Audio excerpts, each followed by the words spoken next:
Have you ever, wished you could revisit a moment from your past? I don't mean just in your memory, but to actually know that it still exists somewhere, somehow. It sounds like science fiction, right? But a really profound and well-supported theory in physics suggests the past is never actually gone. So today, we're going to dive into this mind-bending idea and what it might tell us about the real nature of time and even loss. It all kind of kicks off with this strange, almost mystical-sounding quote from Albert Einstein. He wrote this in a letter just a few weeks before his own death.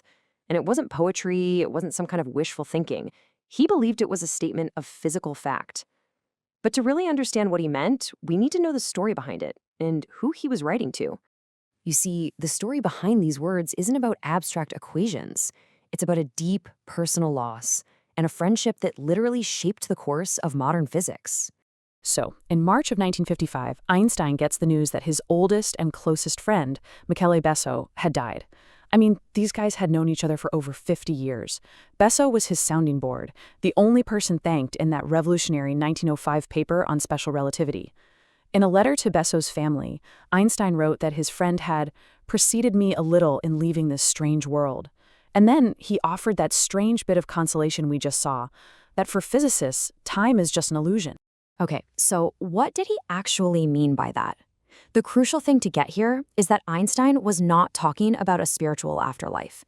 When he said believing physicists, he didn't mean religious faith. No, he meant having faith in the physical equations, a willingness to accept what the math tells us no matter how much it clashes with our everyday intuition.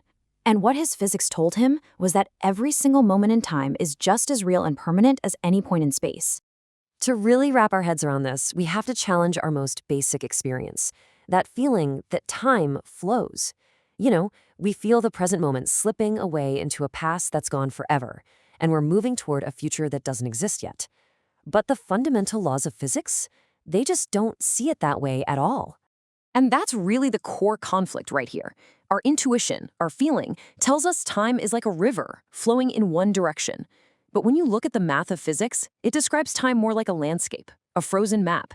Just like you can move forward or backward along a road on a map, the equations suggest you could theoretically do the same thing in time. And this isn't some weird fringe idea. We're talking about the absolute bedrock of physics. Newton's laws, Maxwell's equations for electricity and magnetism, Schrödinger's quantum mechanics, and even Einstein's own theory of general relativity, all of them work perfectly whether you run the clock forwards or backwards. At the most fundamental level, there's no arrow of time. So, if the basic laws don't have a direction, why do we experience one?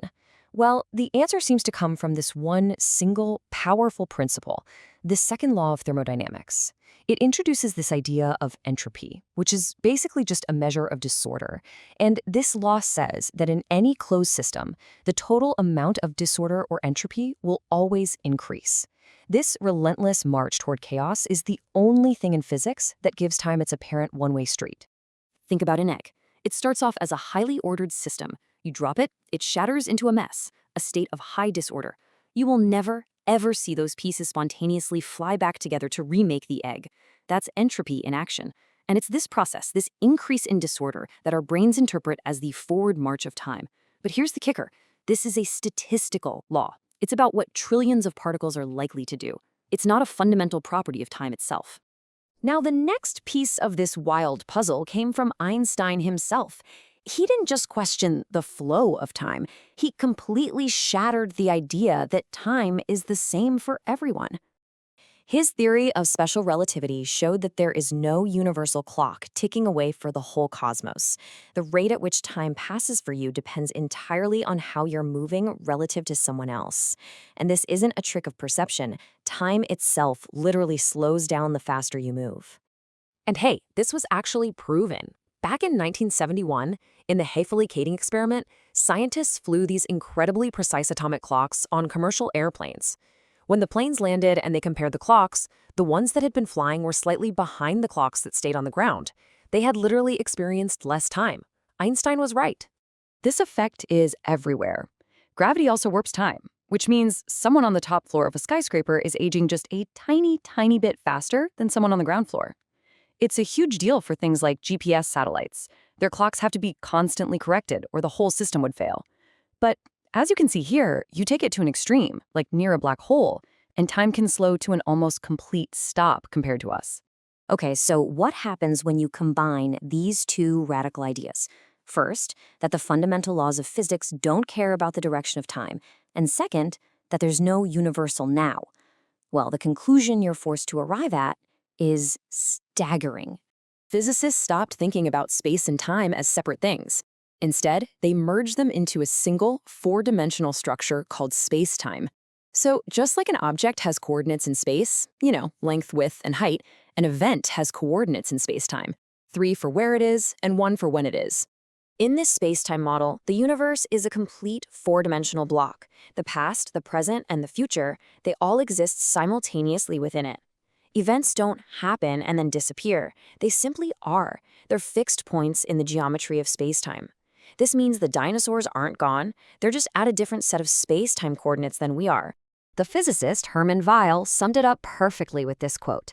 Our sense that things are happening is just our consciousness moving along its own unique path, its world line, through this static, four-dimensional reality. The universe isn't happening. It just is. Okay, I know this all sounds very abstract, like some cosmic geometry lesson, but let's bring it down to the most human level imaginable: our memories, our lives, and our losses. I want you to think about a specific, cherished memory. Maybe it's a conversation around a kitchen table with someone you love, the light coming through the window, the smell of coffee. In the block universe model, that moment isn't a ghost in your mind. It is a real place in space-time. That light is still falling through that window. That coffee is still warm. It's just at a coordinate you can't get to anymore because entropy keeps pushing your consciousness forward. This leads to a really profound question. If the past is never truly gone, what does that mean for a life that is ended? Well, in the block universe, death is not annihilation. It's not deletion. It's simply the final coordinate of a person's world line. Their life becomes this complete, finished object, a permanent pattern woven into the fabric of spacetime, extending from its first coordinate at birth to its very last. The universe doesn't erase the past. Our consciousness just moves on from it. So let's bring this all the way back to where we started. Back to that letter, from one old physicist to the family of another, trying to make sense of loss with the only tools he really had. According to the very physics Einstein devoted his entire life to, he and Michele Besso are not gone. Their whole lives, every conversation they had walking through the streets of Bern, every debate over an equation, it's all still there. It's a permanent, unchanging feature in the four-dimensional geometry of the universe. Our consciousness has just moved past those coordinates, carried forward on that relentless current of entropy. And this is the final thought I want to leave with you. Physics can tell us that the coordinates are still filled, that the people we've lost aren't just erased from existence, but it can't tell us how to feel about that.